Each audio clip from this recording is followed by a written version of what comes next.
Sir जी, मैदे का ulcer जिसकी वजह से बहुत ज्यादा मैदे में तकलीफ होती है, इंग्लिश मेडिसिन की तरफ जाते हैं तो इंडोस्कोपी रिकमेंड की जाती है, उसके बाद पूरी जिंदगी दवाइयों पे लगा देते हैं। हर्बल में इसका कोई मुस्तकिल इलाज जी बेशक, बहुत अच्छा अजान भाई ने कहा है कि मेडिकल में आपको जस्ट चेक करने के लिए आपको इंडोस्कोपी कैमरा डाल के अंदर चेक किया जाता है, वरना गैनोस्कोपी किया जाता है। उसके बाद आपको दवाइयों पे लगा दिया जाता है, बहुत सारी ऐसी दवाइयों लगा दी जाती है, राइजिक लगा दी जाती है, जिसकी वजह से ना वक्ती तौर पे आपको सुकून जरूर मिलेगा, लेकिन वो प्रॉपर्ली इस मसले का हल नहीं है। आज जो मैं इस्तेमाल करवाऊंगा, आपको नुस्खा बताने वाला हूं, जो देसी नुस्खा है, जो इस्तेमाल करने के बाद अल्लाह पाक के फजलो करम से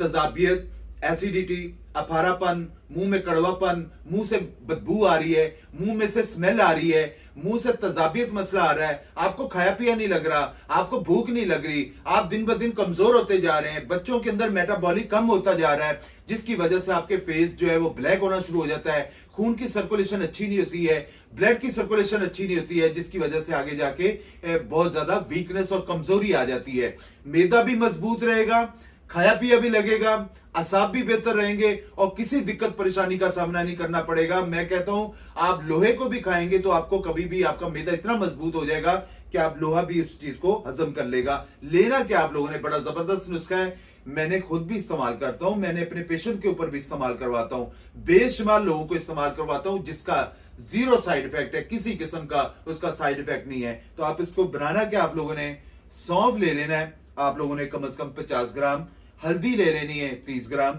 रसौंत ले लेना है 10 ग्राम,